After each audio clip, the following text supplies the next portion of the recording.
शेतकऱ्यांच्या खिशावर सरकारी दरोडा।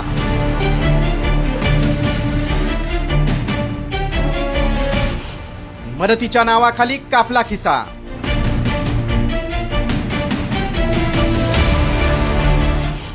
सरकारचा शेतकऱ्यांवरच पूरभार।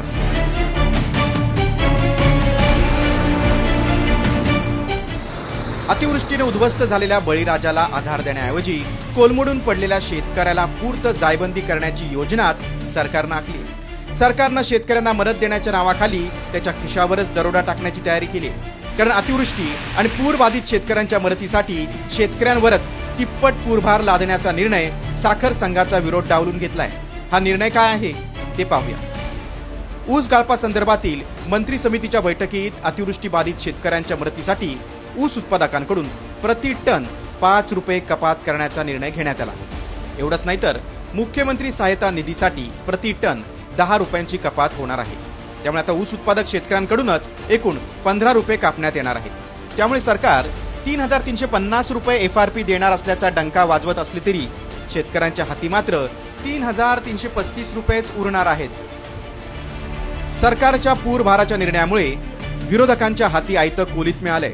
सरकारनं शेतकऱ्यांच्या खिशावरच दरोडा टाकल्याचा आरोप करत काँग्रेसनं संताप व्यक्त केलाय।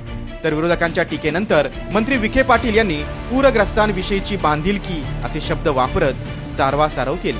म्हणजे आता ऑलरेडी शेतकरी अडचणीत आहे, तो अडचणीतनं त्याच्यावर परत हादीभार लावून हा या ठिकाणी शेतकऱ्यावर दरोडा टाकण्याचा प्रयत्न, पुरामुळे असेल, अतिवृष्टीमुळे असेल किंवा एकूण शेतीचा खर्च परवडत नाही अशा परिस्थितीत असताना पुन्हा त्याच्याच खिशात हात घालून पैसे काढण्याचा हा प्रकार मला वाटतंय सरकारचा दिवाळीखोरीकडे गेलेल्याचा हा संकेत आहे। पूरग्रस्तांच्या प्रती ही बांधिलकीच आपल्या सगळ्या शेतकऱ्यांची, कारखानदारांची, आणि ते 5 रुपये आपण पूरग्रस्त सहायता निधीला आपण देणारच आहोत। तो काही भार कोणत्या शेतकऱ्यावर येणार नाही, कारखान्याच्या एकूण होणाऱ्या व्यवहारातून ते 5 रुपये जाणार आहे। खरं तर राज्यात अतिवृष्टीनं हाहाकार माजवलाय। 32 जिल्ह्यातील 209 मंडळात 10 पेक्षा जास्त वेळा अतिवृष्टी झाली आहे। याच अतिवृष्टीमुळे तब्बल 60 लाख हेक्टर पिकांचं नुकसान झालंय। 19 जणांचा मृत्यू झालाय। एवढी विदारक परिस्थिती असताना सरकारनं अवघी 8,500 एवढी तुटपुंजी मदत दिली। आता शेतकऱ्यांच्याच मदतीसाठी शेतकऱ्यांच्याच खिशावर दरोडा टाकणं म्हणजे गोचिड्यासारखं रक्त शोषणाचा प्रकार नाही का, असा सवाल आता उद्विग्न शेतकरी विचारतोय।